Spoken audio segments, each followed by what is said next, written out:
Let's bring in now our guest this afternoon. We're talking to, as we said, Mahar Lagmay, Executive Director of Nagmahas. Project NOAA. Hi, sir. Good afternoon. Good afternoon. So, good afternoon, Ami. Hi. Good afternoon, sir. Good afternoon. Okay. You first, me first. We're talking about the floods in Cebu. First of all, sir, ano po yung assessment niyo sa nangyari? Grabe, yung nangyari doon sa Cebu, di ba? Actually, ano naman, karamihan ng mga nakikita namin, meron namang corresponding flood hazard maps. Marami doon sa mga subdivisions na so far nakita namin ay identified talaga na hazard-prone area. Meron din tayong mga magandang abiso, na-forecast naman yung bagyo, saan yung track, gaano kalakas yung ulan. We even have an impact-based forecasting system a day in advance na sinasabi magkakaroon ng baha down to barangay level. And nakalista yon. Dapat sana merong mga abiso no, na nagawa natin ng tamang response. But we have to learn from this painful lesson. Pero Professor, sabi ng mga residente doon, maraming areas dyan na for the first time daw, ngayon lang daw sila binaha. Sabi nila. Kaya Yeah. gulat na gulat sila. In fact, kaya daw mataas yung death toll, yung mga lugar na tinamaan, talagang hindi sanay sa baha. At saka sobra daw yung baha. Na-sorpresa sila. Ami, lahat ng mga 20 years, more than 20 years na kami nag-aaral ng disaster, no? Lahat ng disaster, pag may survivor, yun ang sinasabi. First time nangyari ito, ngayon lang kami nakakita ng ganitong baha, hindi nangyayari ito dito. All the time, pag may disaster, yan ang sinasabi. And it tells us only one thing, that we failed to anticipate the bigger event than what we have experienced. The bigger event than the historical record. So, ibig sabihin yan, kailangan tayong nagpe-prepare doon sa mga senaryo na mas malaki doon sa alam natin. Kasama na dito yung mga climate change scenarios na sinasabi ng mga climate scientists ay pwedeng mangyari. So, ibig sabihin yan ay yung mga pagpaplano natin, nakasalin dapat yung mga multi-scenario events, no, na hazards na mas malaki pa dun sa kaalaman natin, kasama dito yung climate change. At nandoon yan sa gaan natin. Hanapin nyo, nakalagay multi-scenario probabilistic risk assessment.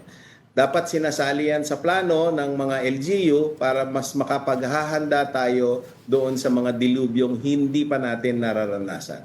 Pero di ba, Prof, ay trabaho ng gobyerno yan, whether local or national, na i-inform itong mga areas na ito na delikado sila? Di ba? May ganong klaseng trabaho responsibility? yan. In fact, meron nga tayong LDRRMP, Local Disaster Risk Reduction Management Plan. Meron tayong Local Climate Change Adaptation Plan. Sinasali ang mga climate and disaster risk assessment doon sa ating local development plans. So, importante na yung mga plano natin nandyan in place para alam ng mga tao ang gagawin kung sakasakaling dumating yung mga di kanais-nais na mga pangyayari, no? Mga pagsubok sa atin katulad nung nangyari noong bagyong Tino. But, So, go ahead. so no, I follow up lang kay Ronald. But so you say there is a local climate change adaptation plan, but we always are caught unaware, di tayo prepared. Kaya sinasabi ng mga residente na first time na mangyari sa atin. To what extent do you see climate change, the extreme weather disturbances playing a factor here? Baka naman we really just can't keep up. Well, medyo preliminary pa rin yung assessment namin. Tinitignan pa namin kung ano yung factor ng climate change dito. Pero ang pwede kong masabi ay dito sa Metro Manila, nakikita na natin yung mga sinasabi ng mga climate scientists, no? Na noon pa, mga mahigit 2 dekada na mas magiging madalas yung mga malalaking mga pagbaha. Kasi sinasabi nila yung mga bagyo ay lalakas, dadami ang ulan, ibig sabihin nun, lalaki yung baha. At di pangkaraniwan yung baha. No? Dati, minsanan lang siya nangyayari. Ngayon, dati once in our lifetime, one every 100 years. Ngayon, nagiging 1 every 5 or 1 every 10 years. So, meron na mga manifestasyon na ganon. So, dito sa Bagyong Tino, pinag-aaralan pa namin para mas maganda yung aming maisasagot doon sa inyong katanungan. Pero ang masasabi ko din para sa Cebu ay dahil puro ganon, first time, palagi pong nangyayari yan na yan ang sinasagot, and it only tells us that we failed to anticipate properly. Prof, nakausap ko si DNR Undersecretary CP David. Siya rin yata yung head ng Water Committee sa NEDA. Ang sabi niya ay medyo kumpleto naman yung inyong geomapping ng mga flood-prone areas na pwedeng maging basis ng isang flood control master plan. No? Ang problema ay hindi yata ito ginagamit dito sa libo-libong flood control projects. Kaya maraming substandard, maraming ghost, no? Dahil walang ganong klaseng integration. Ano bang assessment nyo diyan sa geomapping ng mga flood-prone areas at paano ba yan moving forward? Paano ba yan i-impose sa gobyerno as a master plan? Iyon, kailangan meron tayong mga ginagamit na mga hazard map sa plano, no? Like for example, meron drainage master plan sa Quezon City, kami ang gumawa nun. Kasama yung mga climate change scenarios. Kumbaga, hindi lang isang senaryo ng baha ang ating gagamitin. Mayroong maliit, may mas malaki pa, mayroong gatino na baha, mayroong gaundoy na baha, at yung mga scenarios na yon, yun yung isasalin mo doon sa plano ng komunidad para handa tayo na ma-anticipate, hindi natin ma-underestimate yung baha para kung sakaling dumating nga yung malaking bagbaha na ganon, ay alam natin ang gagawin. Pero Prof, kaya bang gumawa ng isang master plan sa Quezon City na walang master plan sa buong NCR at yung mga corresponding water basins na malapit sa NCR? Di ba kinakailangan ng mas malaking plano para halimbawa, di ba yun ang essence ng master plan? That is correct, no? Yun na nga, may problema din tayo doon kasi ang pagbaha naman gagaling sa kabundukan yan, dadaan yan doon sa mga estero, dadaan yan sa mga creeks, streams, patungo doon sa mas malalaking ilog, papuntang dagat. So ang plano talaga dapat ay watershed approach, mula sa kabundukan hanggang dagat.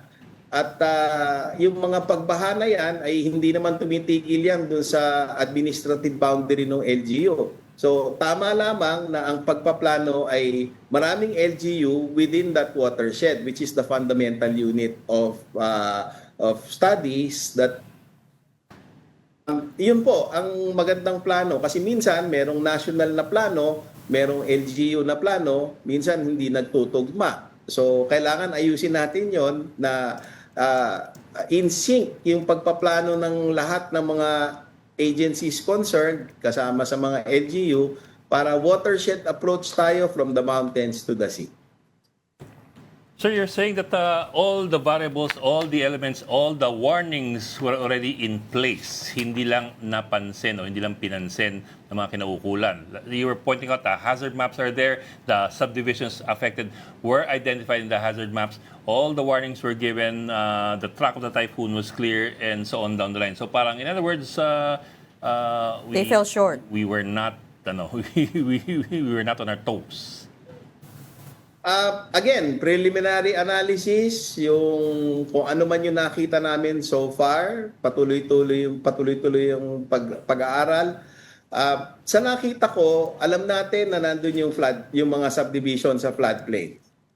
Pwedeng yung mga residente doon ay informed na dapat, no? Kasi may mga mapa naman na nagsasabi na in danger sila. At kapag merong baha ay sila ang babahain.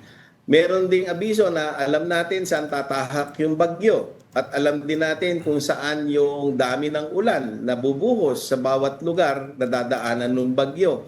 In fact, one day in advance, sinabi kung ganong kalaki yung dami ng ulan na bubuhos. That translates to a flood. At yung translation na yun ng flood, alam natin kung saan siya dadaloy. At alam din natin yung mga dami ng mga madadaluyan o mga tatamaan ng baha. At yung mga informasyon na yon are all available.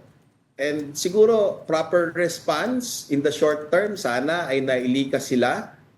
In the long term, sana ay wala yung mga kabahayan na nandun in terms of future development planning. Professor? Professor, can you tell us more? Kasi nabanggit niyo yung watershed approach. Can you tell us more about it? Ano yun exactly? Bali, ayun, isipin nyo yung kalupaan mula sa bundok hanggang sa dagat, no? So, halimbawa, nasa taas, tuktok ka ng bundok, makikita mo yung dagat. Lahat ng mga ilog na magkakadikit, no? Parang siguro yung isipin natin yung puno, may sanga-sanga. Di ba? May maliit na sanga, dudugtong ito sa mas malaking sanga. Yung malaking sanga, dudugtong sa mas malaking sanga. Yung malaking sanga ay dudugtong doon sa troso, yung trunk niya. Parang gano'n din yung mga ilog, no? Merong maliit na ilog, dudugtong sa mas malaking sapa. Yung mas malaking sapa, dudugtong sa mas malaking stream, papunta doon sa pinakamalaking ilog na tatahak papunta doon sa dagat. Kumbaga, lahat ng lugar na yon sa isang kalupaan, mula bundok hanggang dagat, ay magkakadikit. At pag pinagsama-sama mo yon, ang tawag doon watershed. Yung watershed na yon, kadalasan ay maraming LGU, maraming municipality na nakasabay doon.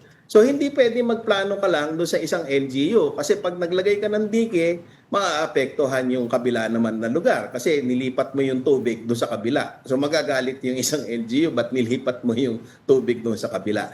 So kapag nagplano ka, gaya nga ng sinasabi, ay dapat watershed approach. Hindi pwedeng isang local government unit lang.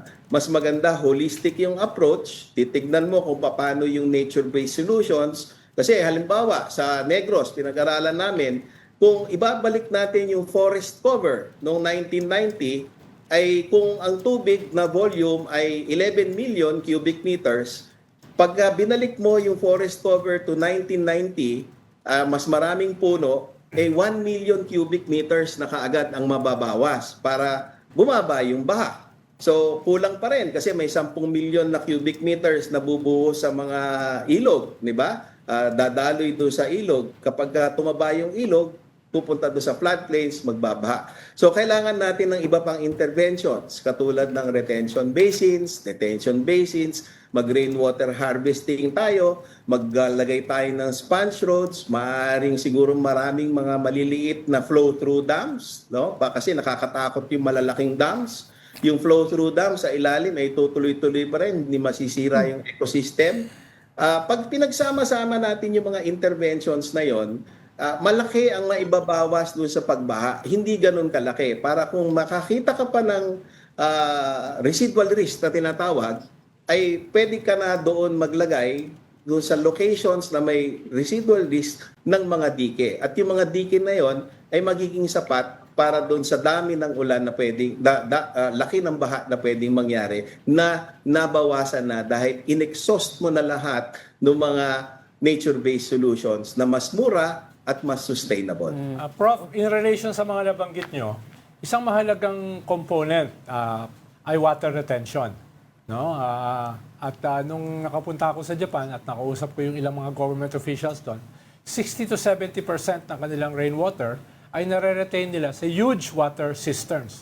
Yun yung kaya mahalagang elemento sa flood control ang water impounding.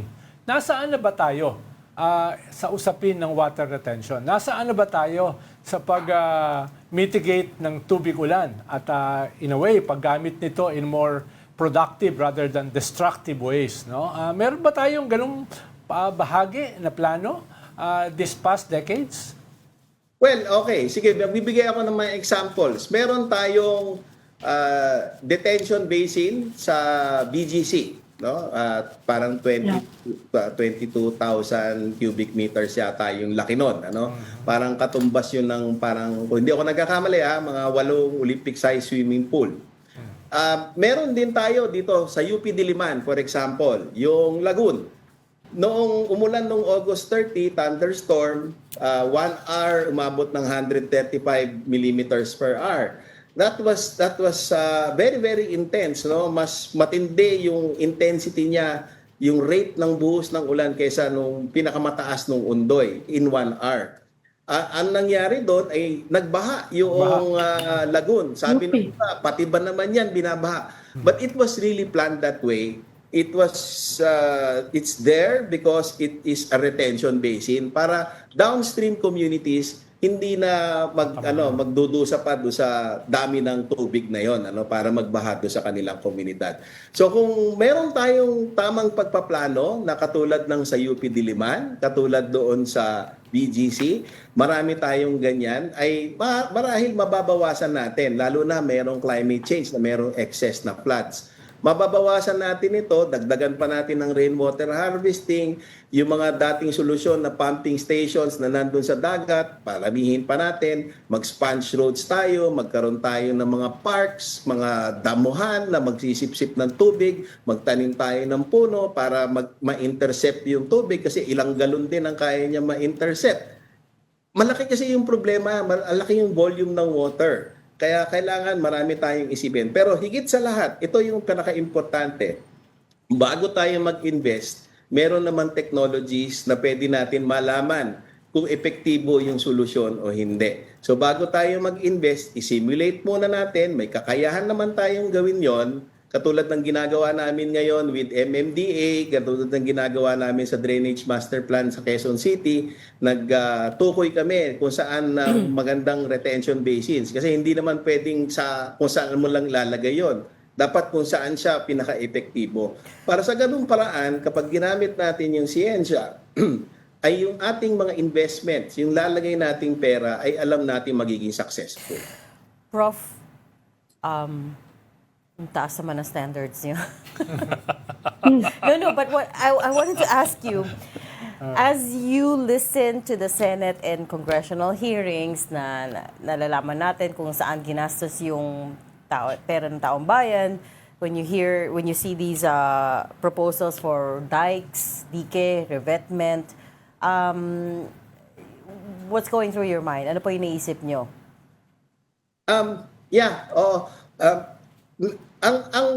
Ang natural hazard impacts natin, 50 billion a year since 1986 hanggang ngayon. Cost adjusted yon for inflation. 50 billion a year. We are spending hundreds of billions sa DRR, sa flood control. So, ang iniisip ko dito, baka yung losses and damages natin, magsubi tayo ng 50 billion per year, ilagay natin, bayaran natin as like insurance. So may natitira pa tayong 450 billion. Ang laki nun, yung 450 billion. Maglagay muna tayo ng investment sa siyensya, yung mga sinasabi kong i-simulate muna natin, i-model muna natin, mag-invest tayo sa LiDAR para makita natin yung detailed na hugis ng kalupaan. Alamin natin yung mga dami ng ulan na pwedeng ibuhos doon sa computer simulation para makita natin saan dadaloy ang tubig, ganong kataas. Epektibo ba yung ilalagay natin mga nature-based solutions? Ganong kadami ibabawas ng ulan? Pag nakita natin na lahat yun, but meron pang sobrang tubig, baha, maglagay tayo ng mga green infrastructure doon sa may residual risk. Pero last resort na yon. Kasi ang nangyayari, ang automatic na desisyon natin o naiisip natin kapag flood control ay dike. Hindi ganoon dapat. Dapat mag-invest ka muna sa siyensya, exhaust mo muna yung lahat ng sustainable solutions. Kasama ang pagtatanim ng puno sa kagubatan, marami pang magandang epekto ito, gaganda ang hangin, etc. Marireduce natin yung mga yung epekto ng climate change, 'di ba? Meron tayong climate mitigation efforts, mababawasan ang greenhouse gases, ang CO2 sa hangin, and therefore baka ma-reverse pa natin yung mga global warming na tinatawag. Exhaust muna natin lahat. Ang dami nating pwedeng pag-investan, paglagyan ng pera bago tayo mag-invest doon sa mga dike. Kumbaga, dapat mas intelligent tayo, no? Mas gumagamit tayo ng science para yung ating mga investments ay maganda ang ibubunga at hindi lamang nasasayang. In relation sa tanong Professor. ni Reg, Prof, kamusta ang funding nyo? Kamusta, lumalaki yung ating need? Halimbawa sa World Risk Report 2025, tayo uli ang #1 most disaster-prone country in the world. So, ibig sabihin, mga groups like yours ay kinakailangan ng additional resources. Sabi nyo nga na dapat ay science-based, which is not cheap. No? Pero saan kayo kumukuha? At sa tingin nyo ay sapat ba yan? Halimbawa, narinig ko sa isang talk show 3 days ago na isang dating government official ng Duterte government. Ang sabi ay nawawalan daw kayo ng funding at a particular time during that moment. No? So, dapat tuloy-tuloy kasi ang funding nyo dahil napakahalaga ng role nyo. No? Opo. Bali, nung 2012 hanggang 2016, no, end of 2016 or maybe early 2017, we were funded to the tune of mga 6 billion pesos. Okay, that's practically 1 billion a year. Yun po yung programa ng NOAA. 19 projects all in all, merong LiDAR mapping, detailed na resolution ng mga mapa, flood hazard maps for landslides nationwide, storm surge hazard maps nationwide, flood maps, hindi na kompleto, it's about 70 to 75%, pati yung climate change hindi nagawa. Nandyan din po yung Philippine Space Agency, yung mga nag-uumpisa pa lang yung Philippine Space Agency. Nandyan din po yung mga ibang programa.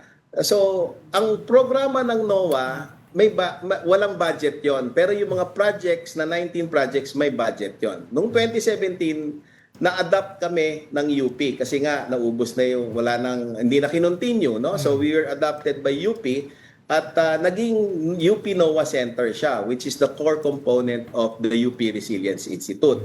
So throughout the years from 2017 to 2025, nabibigyan kami ng budget ng UP system na kumukuha naman ng budget from Congress, no?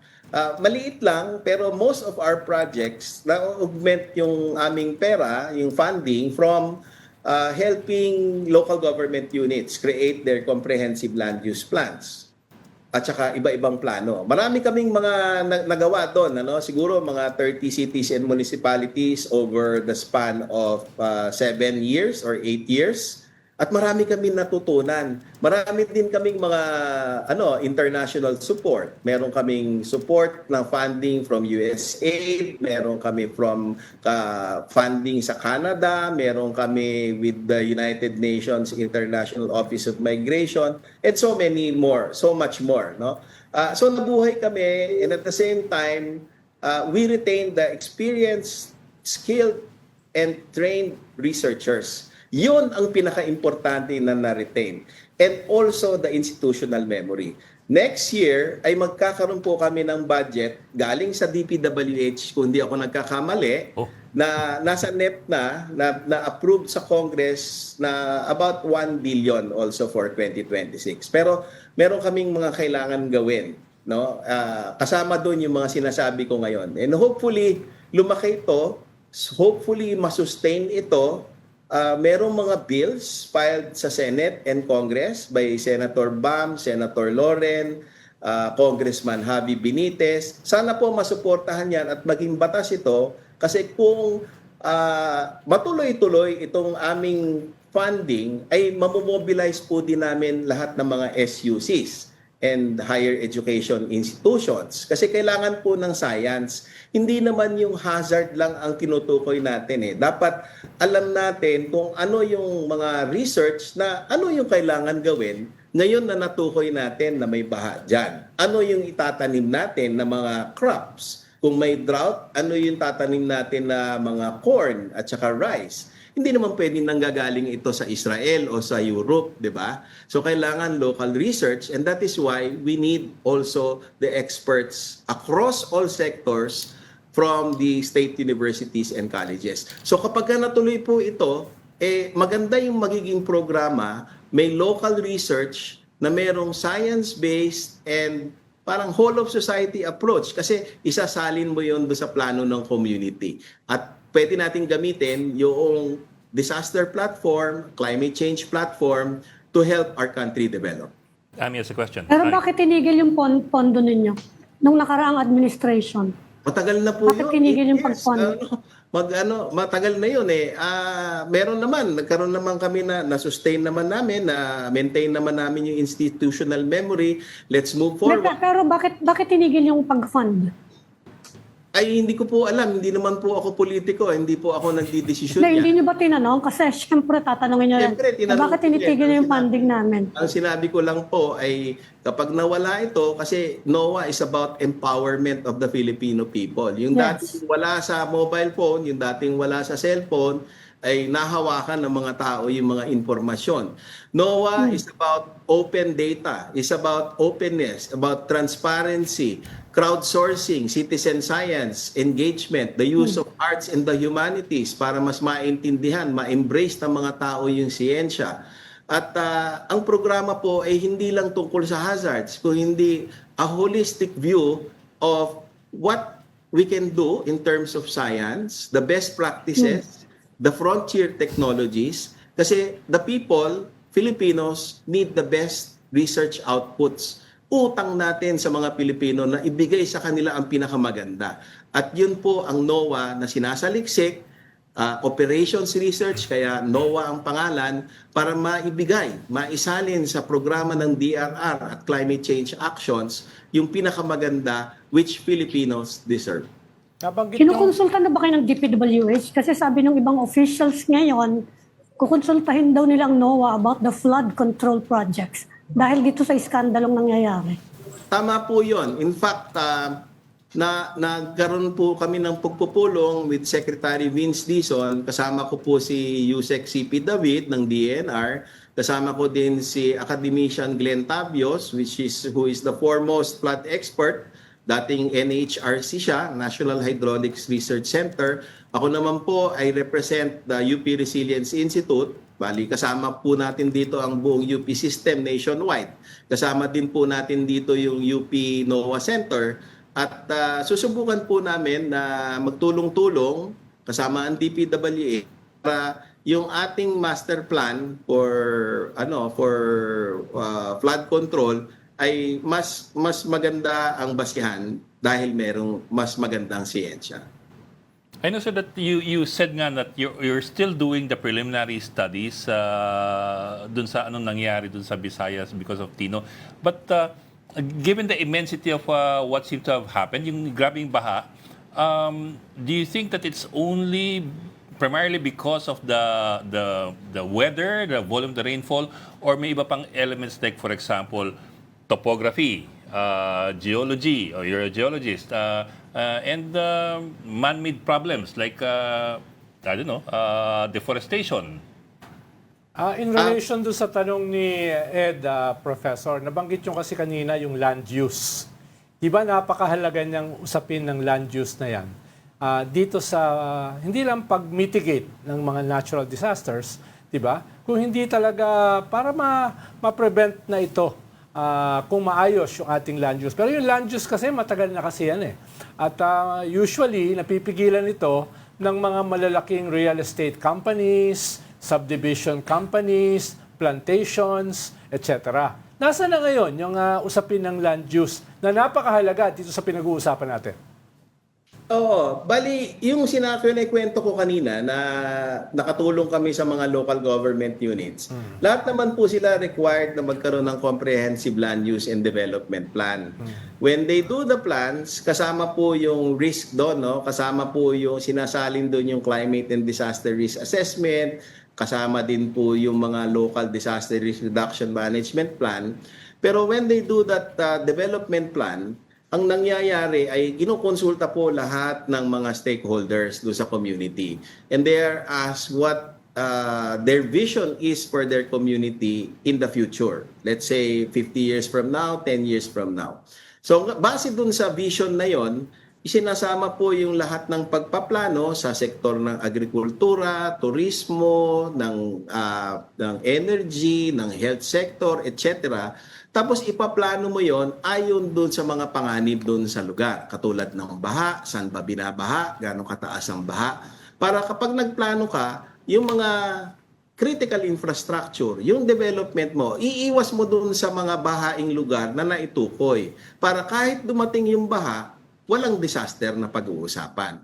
Hindi na tutupok yung economic growth na pataas na mawawala lang kapag may isang disaster, hihilahin siya pababa. At kapag tuloy-tuloy yung development, tuloy-tuloy yung economic growth, gaganda ang buhay ng mga tao. Magkakaroon ng mas maraming trabaho. Pag maganda ang plano, magkakaroon ng mas magandang investment. Pagkaroon ng magandang investment ay, yung mga nag-aaral, merong trabaho kaagad. So, development is actually related to disasters because disasters are manifestations of unresolved problems of development. Kasi pag tinignan lang natin yung hazards, hindi natin tinignan yung vulnerability, yung capacity, yung exposure ng mga tao, ay mahuhuli tayo sa pansitan. Hindi natin makikita ang lahat. Dapat holistic ang view natin at kapag naplano natin na mabuti at tuloy-tuloy ang development, tuloy-tuloy ang economic growth, we are able or we can be able to attain the sustainable development goals. Imagine if we are able to do this for all 1,634 cities and municipalities of the country, kahit pa meron tayong mga dilubyo na kada taon nangyayari, pag sa tamang plano, kahit nandun yung dilubyo, walang disaster tayong pag-uusapan. Tuloy-tuloy ang growth ng economy, tuloy-tuloy ang development, we Prof. become a better country. Yes. Pero that's my point, Professor. Dahil wala kasing land use law at walang gustong sumunod dyan sa land use law na yan, na very scientific dapat at very developmental, ay nangyayari itong massive land conversion sa agricultural areas. Nangyayari itong mga pagtatayo ng napakaraming mga bahay sa mga areas na dapat ay hindi tinatayuan. So, ibig sabihin, ang daming lumalabag dahil hindi siya batas. Bali, meron naman po, no. Alam ko yung sinasabi nyo, hindi pa napapasa yung yung land use development na Pero ang mga LGU po na mga lumalapit sa amin nagpapagawa po ng comprehensive land use and development plan. At meron pang mga more than 30 plans, kasama na doon yung mga risk na plans, risk-related plans, mga climate change plans, doon sa land use and development plan. Pagka nagkaroon po ng land use and development plan, nagmi-meeting din po at ginozone nila yung kanilang community. Ito for agriculture, ito for industry, ito. Depende kung ano yung gusto ng development ng community. May mga stakeholder consultations po dyan. At kasama din po dyan yung mga investment plans, yung mga sectoral plans, local disaster risk reduction management plans, local climate change action plans, at sana nagagawa ng lahat yan. At sana sinusunod yung sinasabi ko kanina na na merong mga multi-scenario probabilistic risk assessment kasi yun lamang ang magsasalin ng scenario ng climate change. At yun ang dapat natin pinaghahandaan. Okay. Okay. Okay, we'll leave that there. Thank you so much for explaining all of that to us. That was Professor Mahar Lagmay, Executive Director of Project NOAA. Salamat, sir. Salamat, Professor. Thank you, Salamat. Professor. Thank you. Salamat.